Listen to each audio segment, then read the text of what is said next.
Hello everyone, সকলকে স্বাগত এই চ্যানেলে।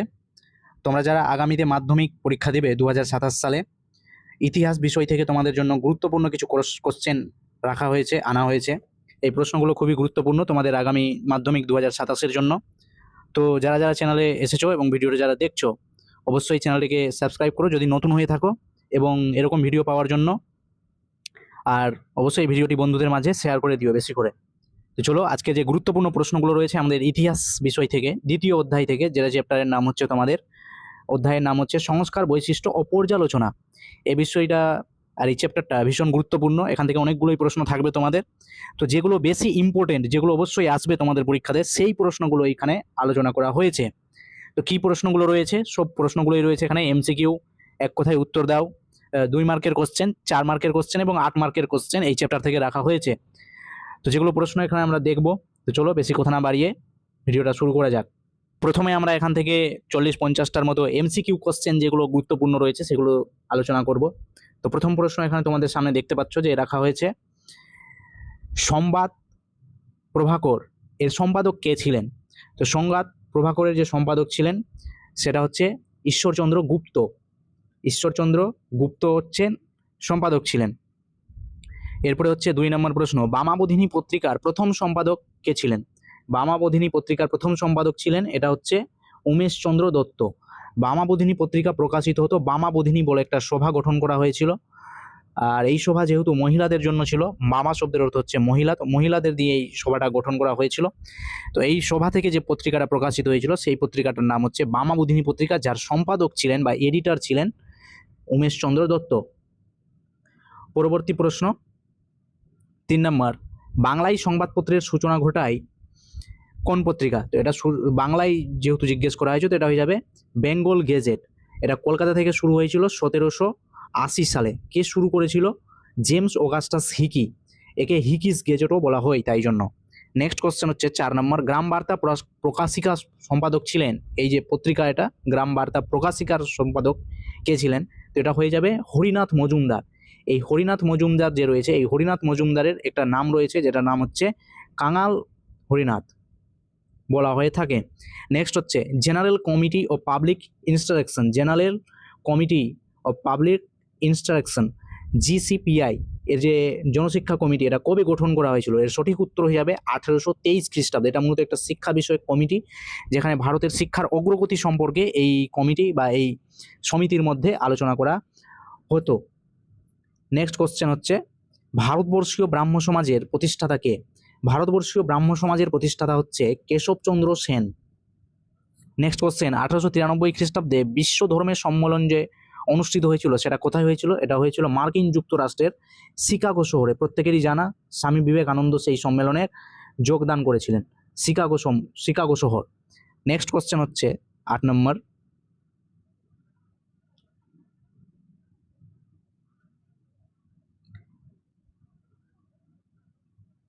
কোন খ্রিস্টান মিশনারি এদেশে ইংরেজি শিক্ষা প্রসারে উল্লেখযোগ্য ভূমিকা পালন করেছিলেন? তো এটা সঠিক উত্তর হয়ে যাবে option C, William Carey. William Carey সাহেব এখানে ইংরেজি শিক্ষা প্রসারের জন্য গুরুত্বপূর্ণ ভূমিকা পালন করেছিলেন। এছাড়াও অনেকে ছিলেন, উইলিয়াম ক্যারি ছিলেন, মার্সম্যান ছিলেন, এই সমস্ত ব্যক্তি ছিলেন। এরপরে হচ্ছে ভারতের প্রথম মহিলা গ্রাজুয়েট কে ছিলেন? প্রথম মহিলা গ্রাজুয়েট ছিলেন ভারতের চন্দ্রমুখী বসু। চন্দ্রমুখী বসু হচ্ছে ভারতের প্রথম মহিলা গ্রাজুয়েট। নেক্সট হচ্ছে কলকাতা বিশ্ববিদ্যালয়ের প্রখ্যাত বাঙালি উপাচার্য কে ছিলেন? স্যার আশুতোষ মুখোপাধ্যায় হচ্ছে প্রখ্যাত বাঙালি উপাচার্য, প্রথম ছিলেন। নেক্সট হচ্ছে ইয়ং বেঙ্গল দলের প্রধান মুখপাত্র কে ছিল? তো ইয়ং বেঙ্গল দল নামটা শুনলেই এখান থেকে যে গুরুত্বপূর্ণ কথাটা মনে আসবে সেটা হচ্ছে হেনরি লুই ভিভিয়ান ডিরোজিও, যেটা হচ্ছে ইয়ং বেঙ্গল বা নব্যবঙ্গ আন্দোলন যিনি শুরু করেছিলেন, ডিরোজিও। তো এই ইয়ং বেঙ্গল থেকে যে প্রধান মুখপত্র বা পত্রিকা যেটা ছিল এখান থেকে প্রকাশিত হতো সেটা হচ্ছে পার্থেনন পত্রিকা। পরবর্তী প্রশ্ন হচ্ছে, কলকাতা মেডিকেল কলেজের প্রথম এমডি উপাধি প্রাপক কে ছিলেন? এমডি উপাধি প্রথম কে পেয়েছিলেন কলকাতা মেডিকেল কলেজ থেকে? এর সঠিক উত্তর হয়ে যাবে চন্দ্রকুমার দে মহাশয় পেয়েছিলেন। নেক্সট কোশ্চেন, রামমোহন রায় কার কাছ থেকে রাজা উপাধি পেয়েছিলেন? আমরা যে বলি রাজা রামমোহন রায়, তো এই যে রাজা একটা উপাধি, এই রাজা উপাধি কার কাছ থেকে পেয়েছিলেন? এটা হয়ে যাবে দ্বিতীয় আকবরের কাছ থেকে এই উপাধিটি পেয়েছিলেন? রাজার উপাধি দিয়েছিলেন আকবর দ্বিতীয় বা দ্বিতীয় আকবর। পরবর্তী প্রশ্ন, দেশীয় ভাষায় সংবাদপত্র আইন কবে চালু করা হয়েছিল? দেশীয় ভাষায় সংবাদপত্র আইন জিনিসটা কি? দেশীয় ভাষায় সংবাদপত্র আইন ছিল যে ব্রিটিশ শাসনকালে বা ব্রিটিশরা নিজের দেশের অর্থাৎ ভারতীয় কোনো ভাষায় যে সংবাদপত্র বের করা হবে, যেমন হিন্দি, বাংলা, গুজরাটি, মারাঠি, উর্দু, সংস্কৃত ইত্যাদি যে ভারতীয় ভাষাগুলো আছে, সেই ভাষাগুলোর ওপরে সংবাদপত্র বের করার জন্য প্রতিবন্ধকতা জারি করে। তো এটাই ছিল হচ্ছে দেশীয় ভাষায় সংবাদপত্র আইন, যেটা শুরু করা হয়েছিল 1876 খ্রিস্টাব্দে। এবার যে দেশীয় ভাষায় সংবাদপত্র আইন যে শুরু করা হয়েছিল, এটা কার আমলে শুরু করা হয়েছিল? তো এটা শুরু করা হয়েছিল লর্ড লিটনের আমলে। লর্ড লিটনের আমলে এই জিনিসটা শুরু করা হয়েছিল 1878 খ্রিস্টাব্দে। 1878 খ্রিস্টাব্দে লর্ড লিটনের আমলে এই আইনটা শুরু করা হয়েছিল। নেক্সট কোশ্চেন, নাট্যাভিয়ান নিয়ন্ত্রণ আইন। নাট্যাভিয়ান নিয়ন্ত্রণ আইন কি জিনিস? নাট্যাভিয়ান নিয়ন্ত্রণ আইন হচ্ছে যে সমাজের যে বিভিন্ন জাতীয়তাবাদ বা দেশপ্রেম এই সমস্ত জাগ্রত করার জন্য ইংরেজদের রাজে, ইংরেজ সরকার বা ইংরেজ কোম্পানি ব্রিটিশরা ভারতীয়দের ওপরে যে অনাচার অত্যাচার এইগুলো করতো, এইগুলো হচ্ছে নাটকের মাধ্যমে দেখানো হতো। তো এই নাটকগুলো যাতে বন্ধ করা যায় বা এই সমস্ত জিনিস যেন দেখানো না হয়, এই জন্য ব্রিটিশ সরকার হচ্ছে বা ব্রিটিশ কোম্পানি নাট্যাভিয়ান নিয়ন্ত্রণ আইন শুরু করেছিল। আর এটা যে করেছিল সেই লোকটার নাম হচ্ছে লর্ড নর্থক। তো এই শুরু করেছিল। পরবর্তী প্রশ্ন 18 নম্বর, ভারতের প্রথম বিশ্ববিদ্যালয় কোনটি? ভারতের প্রথম বিশ্ববিদ্যালয় হচ্ছে কলকাতা বিশ্ববিদ্যালয়। বিশ্ববিদ্যালয় আইন 1857।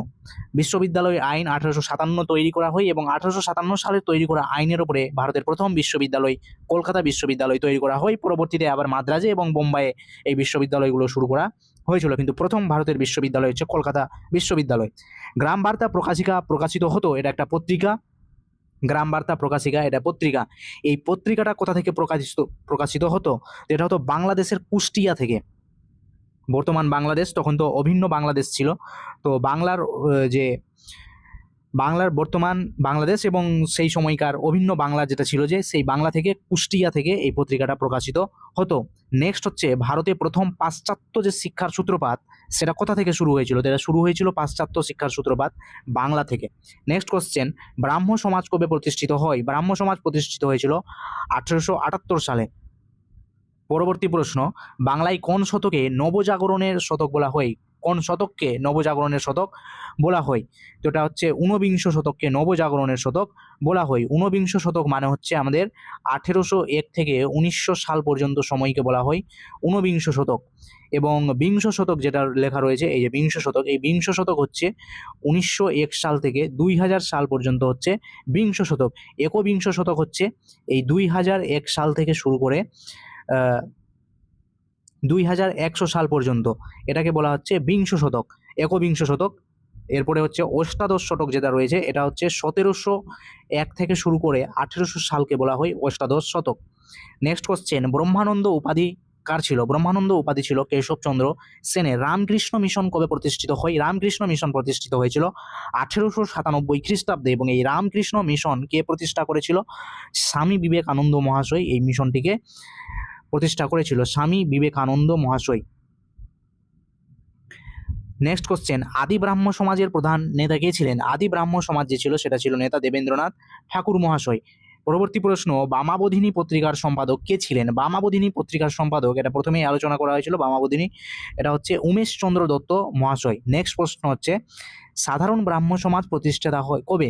সাধারণ ব্রাহ্ম সমাজ প্রতিষ্ঠিত হয়েছিল 1878 সালে। সতীদাহ প্রথা নিষিদ্ধ ঘোষণা করেন কে? সতীদাহ প্রথা নিষিদ্ধ ঘোষণা করেন লর্ড উইলিয়াম বেন্টিক 1829 সালে। কার সহায়তায় এই ঘটনাটা হয়েছিল? এটা হয়েছিল রামমোহন রায়ের সহায়তায়। রামমোহন রায় হচ্ছে এখানে গুরুত্বপূর্ণ ভূমিকা পালন করেছিলেন। আর এই সময় যিনি ভারতের গভর্নর জেনারেল ছিলেন তিনি ছিলেন লর্ড উইলিয়াম বেন্টিক মহাশয়। পরবর্তীতে বিধবা পুনর্বিবাহ আইন কবে পাস হয়েছিল? বিধবাদের পুনরায় বিবাহ দেওয়া। কেননা আগেকার সময় যে সময়টা ছিল সেই সময় মেয়েদের সমাজের খুব অল্প বয়সে বিবাহ হয়ে যেত, 4 বছর 5 বছর এমনকি 3 বছরেও কোনো কোনো ক্ষেত্রে বিবাহ হয়ে যেত। তো এই ক্ষেত্রে বিবাহ যে সমস্ত পুরুষরা করতো, কখনো 25 বছর 30 বছর 45 বছর, এত বয়স্ক পুরুষদের সাথে বিবাহ হয়ে যেত। এরপরে সেই সময় তো আর মেডিকেল বা টেকনোলজি এত ডেভেলপমেন্ট ছিল না, তো রোগে আক্রান্ত হয়ে বা এই সমস্ত কারণে এই পুরুষগুলো সহজেই মারা যেত। এবং ফলে এই যে মহিলারা ছিল বা নারীরা ছিল এরা হচ্ছে সেই সময় খুব অল্প বয়সেই 15 বয়সে কিংবা 18 বয়সে 20 বয়সেই বিধবা হয়ে যেত। তো বিধবা হয়ে যাওয়ার পরে এদের জীবনটা সেই বিধবা অবস্থাতে হচ্ছে খুব ভয়ঙ্করভাবে কাটাতে হতো বিধবা হয়ে যাওয়ার পরে। আর সেই সময় সমাজের যে রীতিনীতি ছিল বিধবাদের জন্য ভয়ঙ্কর। তো তাই জন্যই এখানে বিদ্যাসাগর মহাশয়, আমাদের ঈশ্বরচন্দ্র বিদ্যাসাগর তিনি উদ্যোগ নিয়ে 1856 খ্রিস্টাব্দে এই বিধবা পুনর্বিবাহের জন্য, বিধবাদের যাতে আবার পুনর্বিবাহ দেওয়া হয় সেই বিষয়ে কাজ করেছিলেন। এবং এখানে বিধবা পুনর্বিবাহ আইনটাও পাস হয়েছিল। এই সময় ছিল লর্ড কার্জন। তো এরপরে হচ্ছে লর্ড কার্জন না, লর্ড ক্যানিং এই সময় ছিলেন। কার্জন তো 1905-এ ছিল, ক্যানিং ছিল, লর্ড ক্যানিং মহাশয় এই সময় ছিলেন এই আইনটা পাসের সময়। এরপরে এই বিধবাদের বিবাহটা এখান থেকেই শুরু হয় এবং প্রথম যে মহিলাটার বিবাহ হয়েছিল সেটা ছিল কালীমতি, কলকাতার কালীমতি মহিলা ছিল যার প্রথম বিবাহ হয়েছিল। এই হচ্ছে এখান থেকে গুরুত্বপূর্ণ জায়গায়। ব্রাহ্ম ধর্মের প্রবর্তক কে ছিলেন? ব্রাহ্ম ধর্মের প্রবর্তক ছিলেন হচ্ছে আমাদের রামমোহন রায়। ব্রাহ্ম সমাজ, ব্রাহ্ম ধর্ম এগুলো জায়গা আসলেই হচ্ছে রামমোহন রায়ের নামটা উঠে আসবে। বর্তমান ভারত কে রচনা করেছিলেন? বর্তমান ভারত একজনের সাথেই যুক্ত, সেটা হচ্ছে স্বামী বিবেকানন্দের সাথে যুক্ত। পরবর্তী প্রশ্ন, মিরাত উল আকবর এটা পত্রিকা কে প্রকাশ করেছিল? এটা পত্রিকা প্রকাশ হয়েছিল যে ভাষায়, সেটা হচ্ছে ফার্সি ভাষায়। এবং মিরাতুল আকবর যে পত্রিকাটা প্রকাশ হয়েছিল এটা করেছিল হচ্ছে রামমোহন রায়। সংবাদ কৌমুদী এবং মিরাতুল আকবর এই দুটো পত্রিকার সাথেই রামমোহন রায় যুক্ত। ব্রাহ্ম সমাজ কটি বিভাগে বিভক্ত হয়েছিল? পরবর্তীতে ব্রাহ্ম সমাজ 3টি ভাগে বিভক্ত হয়েছিল। বাংলার বাউল কবিদের মধ্যে অগ্রগণ্য ছিল যে লোকটা, তার নাম হচ্ছে লালন সাহা। লালন ফকির নাম প্রত্যেকেই শোনা। তো বাংলার বাউল কবিদের মধ্যে বা বাউল শিল্পী যারা ছিলেন তাদের মধ্যে অন্যতম ছিলেন লালন ফকির, লালন সাহা। বাংলার ইতিহাসে রেনেসাঁস বা নবজাগরণ শব্দের প্রথম ব্যবহার করেছিলেন যে ব্যক্তি, তিনি হচ্ছেন সুশোভন চন্দ্র সরকার। সুশোভন চন্দ্র সরকার। পরবর্তী প্রশ্ন, বেথুন স্কুল সর্বপ্রথম কে নিজের কন্যাদের প্রেরণ করেছিলেন? সর্বপ্রথম যিনি করেছিলেন তিনি হচ্ছেন মদনমোহন তর্কালঙ্কার। শিশু শিক্ষা গ্রন্থ রচনা করেছেন। তোমাদের এই জিনিসটা রয়েছে, শিশু শিক্ষা গ্রন্থ কে রচনা করেছেন? এখানে পাখি সব করে রব এই কবিতাটা এখানে রয়েছে ছড়াটি। তো এই হচ্ছে তোমাদের এখান থেকে গুরুত্বপূর্ণ এমসিকিউ কোশ্চেন। এবং এখান থেকে আরও যেগুলো গুরুত্বপূর্ণ কোশ্চেন হতে পারে এমসিকিউ, সেগুলো পরবর্তীতে অবশ্যই নিয়ে আসার চেষ্টা করব। এবং এখান থেকে আজকের হচ্ছে অতি সংক্ষিপ্ত প্রশ্ন উত্তর যেগুলো রয়েছে সেগুলো হচ্ছে, বাংলায় কোন শতকে নবজাগরণের শতক বলা হয়? আমরা এখনই দেখলাম যে ঊনবিংশ শতককে। ঊনবিংশ শতক মানে হচ্ছে 1801 থেকে 1900 সাল, একটু আগেই দেখলাম। তো এশিয়াটিক সোসাইটি প্রতিষ্ঠা কে করেছিলেন? 1884 খ্রিস্টাব্দে স্যার উইলিয়াম জোন্স হচ্ছে এশিয়াটিক সোসাইটি প্রতিষ্ঠা করেছিলেন। ভেরি ভেরি ইম্পর্টেন্ট কোশ্চেন, মাধ্যমিকে আসার মতো। ম্যাকলামিনিট কে ছিলেন? ম্যাকলামিনিট ছিলেন হচ্ছে উইলিয়াম বেন্টিকের সচিব ছিলেন। ম্যাকলামিনিটস প্রস্তাব দিয়েছিলেন, যেটা হচ্ছে শিক্ষার সাথে সম্পর্কিত। নেক্সট হচ্ছে চার্লস উড কে ছিলেন? বোর্ড অফ কন্ট্রোলের সভাপতি। ইনিও হচ্ছে শিক্ষার সাথে যুক্ত। 1854 খ্রিস্টাব্দে হচ্ছে নিজের প্রতিবেদন পেশ করেছিলেন, যেটা হচ্ছে উডস ড্যাশ পেজ নামে পরিচিত। কোন গভর্নর জেনারেলের আমলে সতীদাহ প্রথা নিবারণ হয়েছিল? বললাম এখনই, লর্ড উইলিয়াম বেন্টিকের সময়ে। আর এখানে সাহায্য করেছিল রাজা রামমোহন রায় মহাশয়। নেক্সট হচ্ছে স্কুল বুক সোসাইটি কে প্রতিষ্ঠা করেন? ডেভিড হেয়ার প্রতিষ্ঠা করেন 1817 খ্রিস্টাব্দে। এগুলো হচ্ছে প্রতিষ্ঠিত হয়েছিল স্কুল বুক সোসাইটি। এখান থেকে হচ্ছে বইপত্র ছাপানোর কাজ হতো। কে স্ত্রী শিক্ষা বিধায়ক নামক বইটি লিখেছেন? এটাও গুরুত্বপূর্ণ প্রশ্ন। রাধাকান্ত দেব স্ত্রী শিক্ষা বিষয়ক বই প্রকাশ করেছেন। কে কলকাতা বিশ্ববিদ্যালয় প্রতিষ্ঠার সুপারিশ করেছিলেন? কলকাতা বিশ্ববিদ্যালয় প্রতিষ্ঠার সুপারিশ করা হয়েছিল চার্লস উড। তার ডেস পেজ বা নির্দেশনামার মধ্যে 1854 খ্রিস্টাব্দে এটা প্রকাশ করা হয়েছিল চার্লসের উড, এবং সেখানেই কলকাতা বিশ্ববিদ্যালয় প্রতিষ্ঠার সুপারিশ করা হয়। এবং 1857 সালের বিশ্ববিদ্যালয় আইন অনুযায়ী 1858 খ্রিস্টাব্দে এই কলকাতা বিশ্ববিদ্যালয় প্রতিষ্ঠা করা হয়। নেক্সট কোশ্চেন হচ্ছে, হিন্দু কলেজ যারা প্রতিষ্ঠা করেন তাদের নাম উল্লেখযোগ্য। হিন্দু কলেজ প্রতিষ্ঠা করেছিলেন sir Hyde East Baidyanath Mukhopadhyay, Radhakanta Deb মহাশয়। হিন্দু কলেজের পরবর্তীতে যে নাম হয়েছে প্রেসিডেন্সি কলেজ, এবং হিন্দু কলেজের যে স্কুল বিভাগটা সেটা হচ্ছে হিন্দু স্কুল নামে পরিচিত। এটা হচ্ছে স্কুল বিভাগ, হিন্দু স্কুল নামে পরিচিত। বাংলা ভাষায় প্রকাশিত প্রথম মাসিক পত্রিকা যেটা ছিল সেটা হচ্ছে দিকদর্শন, এবং সাপ্তাহিক পত্রিকা যেটা ছিল বাংলা ভাষায় সেটা হচ্ছে সমাচার দর্পণ। মাসিক পত্রিকা জিজ্ঞেস করলে বাংলা ভাষায় দিকদর্শন, বাংলা ভাষায় সাপ্তাহিক পত্রিকা জিজ্ঞেস করলে সেটা হয়ে যাবে সমাচার দর্পণ। নেক্সট কোশ্চেন, সংবাদ কৌমুদী কে করেন? এক্ষুনি বললাম যে রাজা রামমোহন রায়। মিরাতুল আকবর এবং সংবাদ কৌমুদী এই দুটার সাথে যুক্ত হচ্ছে রাজা রামমোহন রায়। মিরাতুল আকবর এবং সংবাদ কৌমুদী। পরবর্তী হচ্ছে বামাবোধিনী সভা কবে প্রতিষ্ঠিত হয়? 1863 খ্রিস্টাব্দে। উমেশ চন্দ্র দত্ত, এই নামটা মনে রাখবে। ফোর্ট উইলিয়াম কলেজ কে প্রতিষ্ঠা করেছিলেন? ফোর্ট উইলিয়াম কলেজ প্রতিষ্ঠা করেন Lord Wellesley. Fort William college কবে প্রতিষ্ঠিত হয়? 1800 খ্রিস্টাব্দে প্রতিষ্ঠিত হয়েছিল।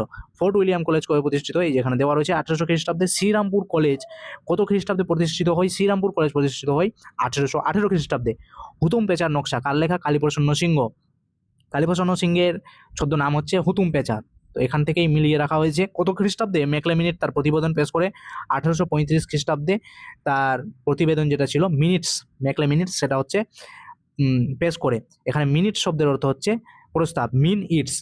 অ্যাংলো হিন্দু স্কুল প্রতিষ্ঠা কে করেন? অ্যাংলো হিন্দু স্কুল প্রতিষ্ঠা করেছিলেন 1815 খ্রিস্টাব্দে রাজা রামমোহন রায় প্রতিষ্ঠা করেছিলেন। পরবর্তীতে হচ্ছে আত্মীয় সভা কে প্রতিষ্ঠা করেছিলেন? রাজা রামমোহন রায় 1815 খ্রিস্টাব্দে।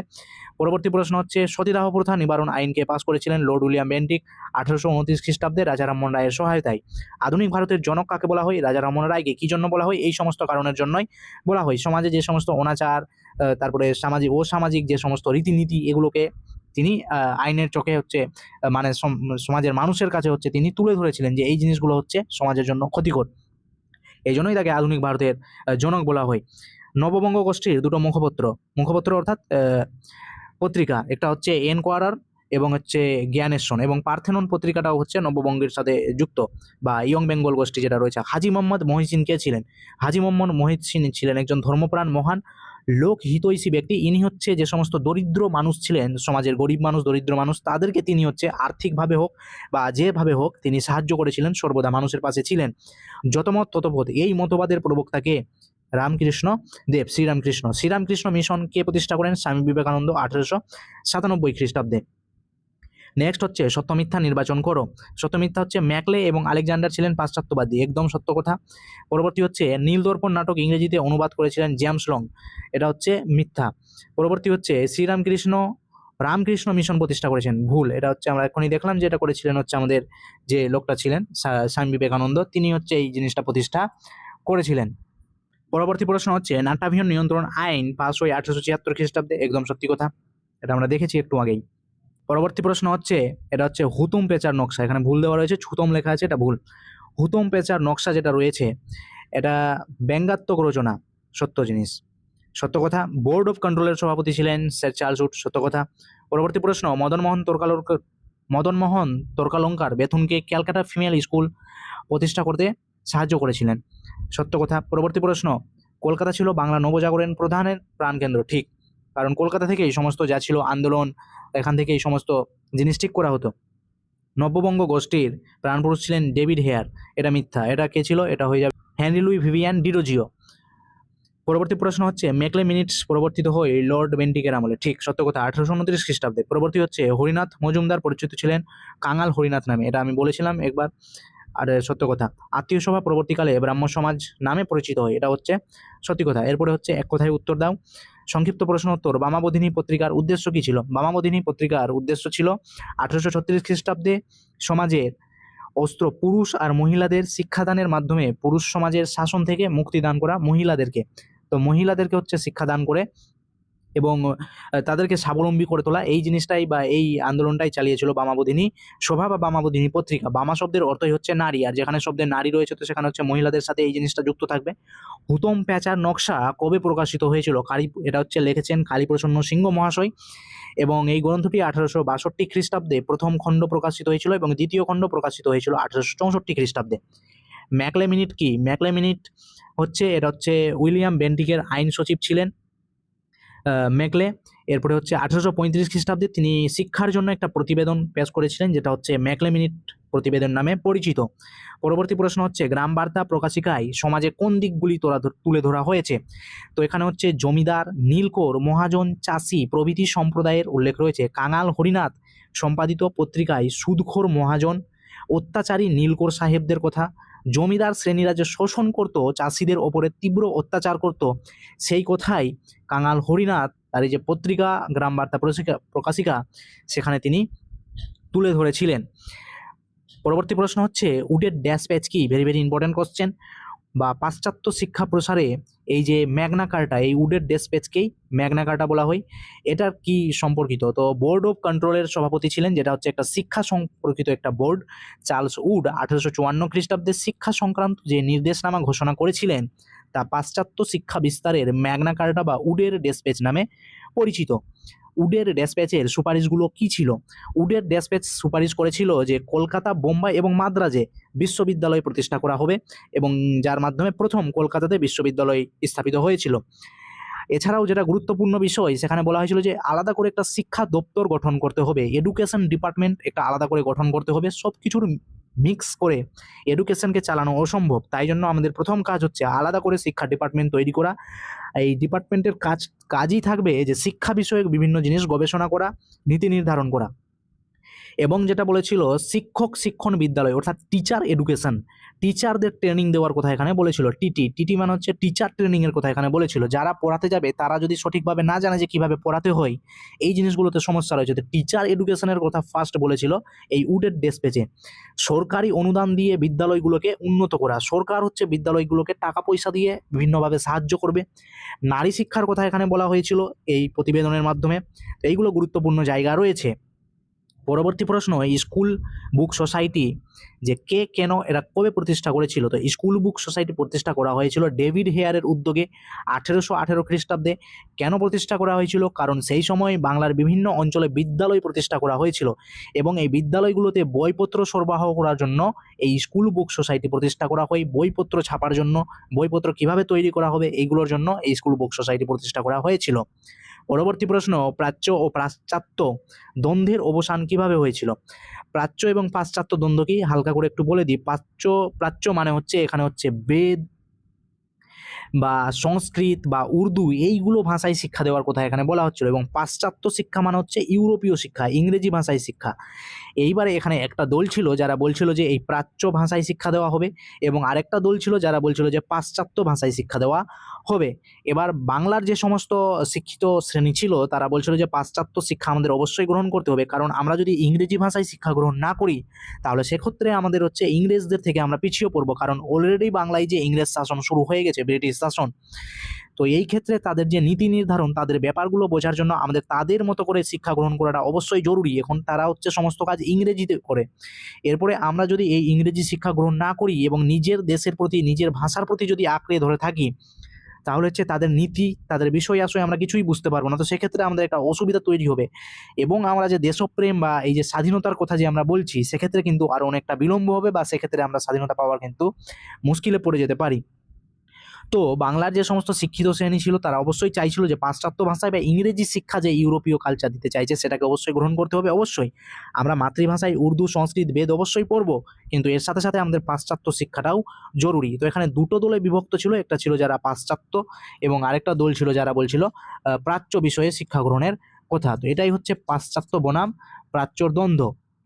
এরপরে তোমাদের এই যে প্রাচ্য যেটা রয়েছে, প্রাচ্যবাদের যে সমস্ত লোকজন সমর্থক ছিলেন তারা ছিলেন এইচ.টি. প্রিন্সেপ, কোলব্রুক, উইলসন প্রমুখ ব্যক্তিগণ ছিলেন যারা এই প্রাচ্যকে হচ্ছে সমর্থন করছিল। এবং পাশ্চাত্যবাদী যারা ছিলেন, যারা বলছিলেন যে ইংরেজি শিক্ষা প্রয়োজন রয়েছে, তাদের মধ্যে ছিলেন টমাস বেবিংটন মেকলে, যা মেকলে মিনিটসের কথা বলছি তোমাদের। এরপরে আলেকজান্ডার ডাফ ছিলেন, সন্ডার্স কলভিন ছিলেন, প্রমুখ ব্যক্তি ছিলেন যারা পাশ্চাত্য শিক্ষার কথা বলছিলেন।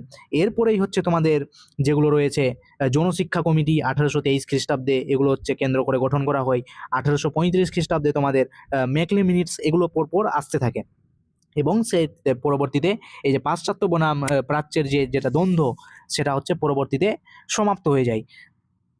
1839 খ্রিস্টাব্দে এই বিবাদটা মিটে যায়, এবং পাশ্চাত্য দ্বন্দ্বের অবসান ঘটিয়ে প্রাচ্য শিক্ষাকেও গুরুত্ব দেওয়া হয়, এবং বলা হয় যে পাশ্চাত্য শিক্ষাও দেওয়া হবে।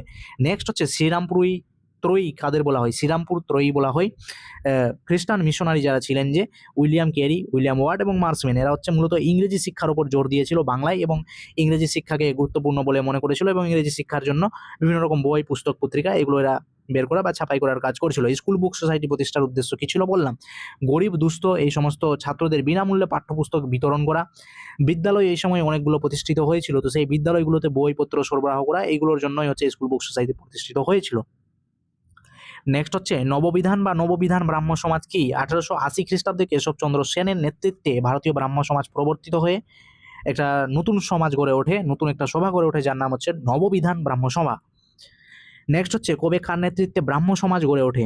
1828 খ্রিস্টাব্দে রামমোহন রায়ের নেতৃত্বে ব্রাহ্ম সভা, এবং পরের বছর 1829 খ্রিস্টাব্দে এটার নাম পরিবর্তিত হয়ে ব্রাহ্ম সমাজে রূপান্তরিত হয়।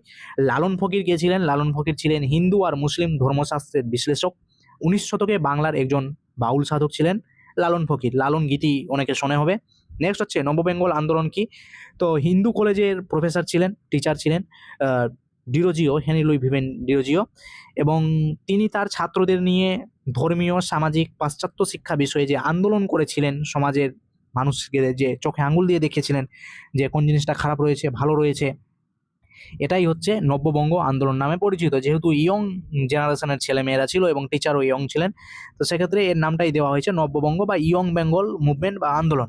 নেক্সট হচ্ছে নীলদর্পণ নাটক কার রচনা? তো নীলদর্পণ নাটক রচনা করেছেন আমাদের দীনবন্ধু মিত্র মহাশয়। মূলত নীল চাষিদের ওপরে যে অত্যাচার, নীলকরদের যে অকথ্য অত্যাচার, সেই বিষয়েই এই নাটকটাকে রচনা করা হয়েছে। 1859 থেকে 1860-এর মধ্যে এই নাটকটাকে লেখা হয়েছে।